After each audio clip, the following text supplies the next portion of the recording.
Like and subscribe and click the bell icon to get new video updates.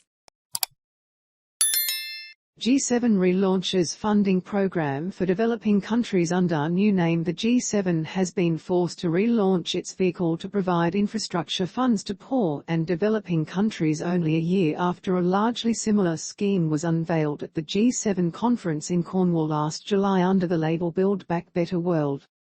The fund was relaunched at the start of the G7 in Germany on Sunday as the Global Investment and Infrastructure Partnership, and with the same goal of providing an alternative to the Chinese Belt and Road Initiative that Beijing has used for more than a decade to build economic ties with developing countries.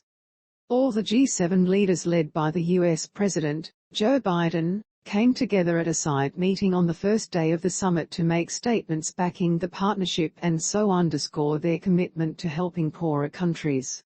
The aim would be to leverage a total $600 billion, £490 billion, of private and public funds by 2027, with Biden claiming $200 billion over the next 5 years would come from the US. Projects cited at the event include a secure subsea cable linking Europe and Southeast Asia, an industrial mRNA vaccine plant in Senegal, solar projects in Angola, a modular nuclear reactor plant in Romania, and a port linking Christmas Island with the rest of the world. The US has always claimed that the Chinese offer of loans is laced with hidden terms that leave countries eventually facing high payback clauses and intrusive conditions that often cut across climate change objectives. But little had been heard of Build Back Better World since its launch, while in January the EU launched its own infrastructure fund for developing countries, called the Global Gateway, aiming to mobilise €300 billion, £260 billion, in investments between 2021 and 2027. At the time, the EU insisted its fund would work alongside Build Back Better World, and not be a rival. The UK, outside the EU, launched its own infrastructure project called the Clean Green Initiative. Japan is planning to raise $65 billion over the same period for regional connectivity.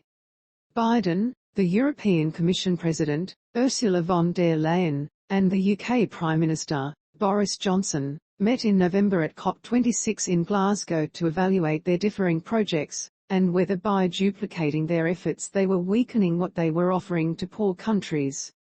Speaking at the G7 event on Sunday, Olaf Scholz, the German chancellor, implicitly acknowledged the confusion, saying there were advantages if the G7 countries showcased their offers under a common roof. It does not appear from the statements that the funds are being fully merged into one funding stream, but instead are being more closely coordinated. A recent report by the International Energy Agency, World Bank and World Economic Forum found that by the end of the 2020s, clean energy investment in emerging and developing economies, which was less than $150 billion in 2020, needed to expand by more than 7 times to above $1 trillion annually to put the world on track to reach net zero emissions by 2050.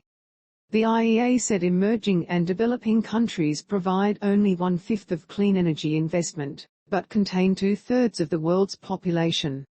Jake Sullivan, the U.S. National Security Advisor and an important member of the project, said at an event hosted by the Center for a New American Security last week that the U.S.-initiated partnership will cover global infrastructure, physical health and digital infrastructure, and will provide an alternative to what the Chinese are offering. We intend for this to be one of the hallmarks of the Biden administration foreign policy over the remainder of his tenure, he said.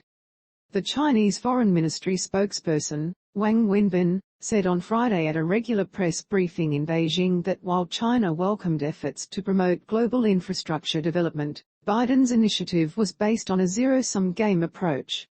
The relevant initiative from the US side ignores the desire of all countries for common development and win-win cooperation, Wang said, adding that it will win no support